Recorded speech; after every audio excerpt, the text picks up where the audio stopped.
नमस्कार। Digital currency और blockchain की दुनिया में इस वक्त वाकई एक जबरदस्त हलचल मची हुई है। आज के इस पूरे एक्सप्लेनर का फोकस पाई नेटवर्क के इतिहास के सबसे बड़े और सबसे अहम अपग्रेड प्रोटोकॉल 23 के क्रिटिकल एनालिसिस पर है। सच कहा जाए तो ये एक ऐसा कदम है जो इसके पूरे बुनियादी ढांचे को हमेशा के लिए बदल कर रख देगा।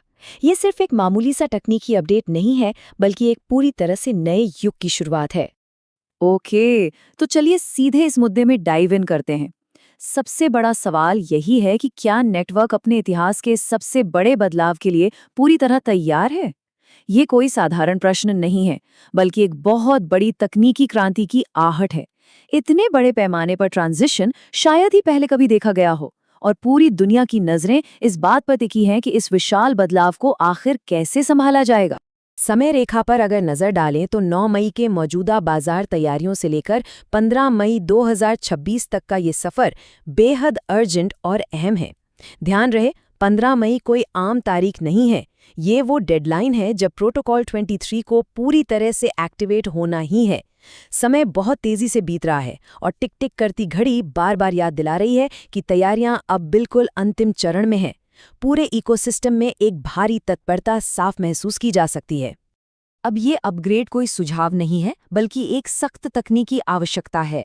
सभी मेननेट नोड्स को 15 मई से पहले वर्जन 0.5.5 पर अनिवार्य रूप से माइग्रेट करना ही होगा।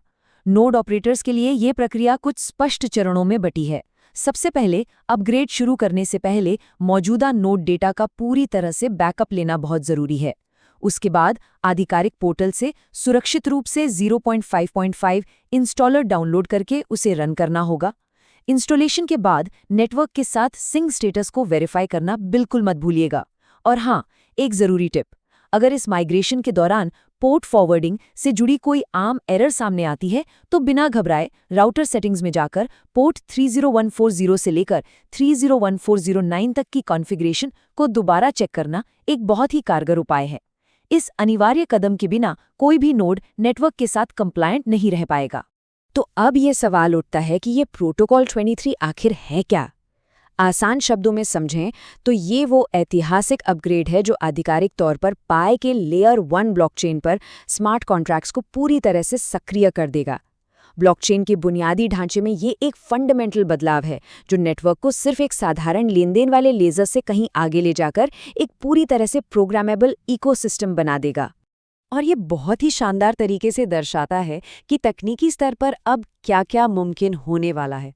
स्मार्ट कॉन्ट्रैक्ट्स के लाइव होने से ढेरों नए दरवाजे खुलेंगे। डेवलपर्स के लिए अब असीमित अवसर सामने आ रहे हैं। वे अब सीधे ब्लॉकचेन पर डिसेंट्रलाइज्ड ऐप्स यानी डी ऐप्स लॉन्च कर सकेंगे। इसके साथ ही अत्याधुनिक डीफाई प्लेटफॉर्म्स, जटिल एनएफटी मार्केटप्लेसेस और सुरक्षित टोकनाइज्ड एसेट्स का निर्माण पूरी तरह से संभव हो जाएगा। बिल्कुल एक गेम चेंजर। बात यहीं खत्म नहीं होती। पाई का अपना एसडीके और गेम सेंटर स्वाभाविक रूप से इन स्मार्ट कॉन्ट्रैक्ट्स को नेटिवली इंटीग्रेट करेंगे। इसका सीधा अर्थ ये है कि गेमिंग, डिसेंट्रलाइज्ड फाइनेंस और सोशल एप्लीकेशंस के क्षेत्रों में काम करने वालों के लिए एक नया, ऊर्जावान और बहुत ही बड़ा डेवलपर इकोसिस्टम तेजी से आकार ले रहा है।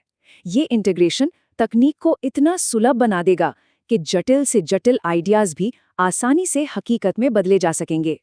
इस पूरे ऐतिहासिक अपग्रेड के पीछे जो असली ताकत है वो है 4,21,000 सक्रिय नोड्स की ये विशाल संख्या। जरा सोचिए, ये कोई छोटी मोटी बात नहीं है। ये अकेला आंकड़ा इस डिसेंट्रलाइज्ड नेटवर्क के अभूतपूर्व पैमाने और बुनियादी ढांचे की असाधारण ताकत को दिखाता है। दुनिया भर में फैले इतने बड़े स्तर पर नोड्स का सुचारू संचालन नेटवर्क की अभेद्य सुरक्षा की गवाही देता है। और अगर नोड्स की वो संख्या प्रभावशाली लगी तो 6 करोड़ पायनियर्स का ये आंकड़ा तो और भी ज्यादा हैरान करने वाला है।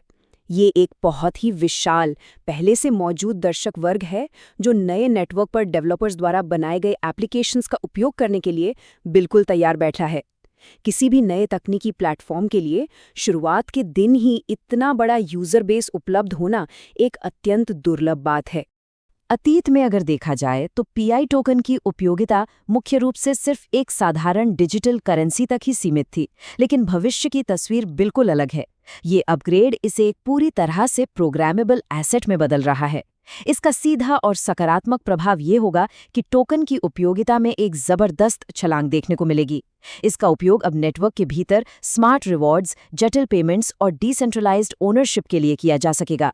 इस अहम डेडलाइन से ठीक पहले 9 मई के मार्केट स्नैपशॉट को एनालाइज करना भी जरूरी है। लगभग $1 बिलियन का मार्केट कैप और करीब 15.9 मिलियन का 24 घंटे का ट्रेडिंग वॉल्यूम बाजार की अच्छी खासी सक्रियता को साफ तौर पर दिखाता है। लेकिन यहाँ सबसे दिलचस्प बात बाजार का सेंटीमेंट है, जो न्यूट्रल और सतर्क आशावाद यानी कॉशियस ऑप्टिमिज्म के बीच बना हुआ है। पूरी कम्युनिटी इस बड़े तकनीकी बदलाव से पहले बहुत ही सकारात्मक है, लेकिन काफी संभल कर चल रही है। इन सभी महत्वपूर्ण बातों को अगर समेटा जाए तो ये आसानी से समझा जा सकता है कि प्रोटोकॉल 23 अब तक का सबसे बड़ा मील का पत्थर क्यों है। ये लंबी अवधि में पूरे डिसेंट्रलाइज्ड इकोसिस्टम को जबरदस्त फायदा पहुंचाने वाला है। ये प्रोग्रामेबल ब्लॉकचेन यूटिलिटी के ताले खोलता है और विभिन्न ऐप्स और फाइनेंस के माध्यम से रियल वर्ल्ड अडॉप्शन को पूरी तरह संभव बनाता है। और ये सब एक बहुत ही व्यापक विजन का हिस्सा है, एक ऐसा वेब3 इकोसिस्टम जो पूरी तरह से इंसानों पर केंद्रित है, जिसे वेरीफाइड आइडेंटिटी और आर्टिफिशियल इंटेलिजेंस का मजबूत सपोर्ट मिला हुआ है। यही वो अनोखा कॉम्बिनेशन है जो इस नेटवर्क को बाकी के विशाल वेब3 स्पेस में एक बिल्कुल अलग पहचान दिलाता है। तो अब जब स्मार्ट कॉन्ट्रैक्ट्स सचमुच एक हकीकत बनने जा रहे हैं, तो एक बहुत ही दिलचस्प सवाल सामने आता है। सबसे पहला, कौन सा क्रांतिकारी डिसेंट्रलाइज्ड एप्लीकेशन दुनिया के सामने आएगा? प्रोटोकॉल 23 की दीर्घकालिक संभावनाएं बिल्कुल असीमित हैं और ये देखना निश्चित रूप से रोमांचक होगा कि दुनिया भर के डेवलपर्स इस नई ताकत का उपयोग किस तरह करते हैं।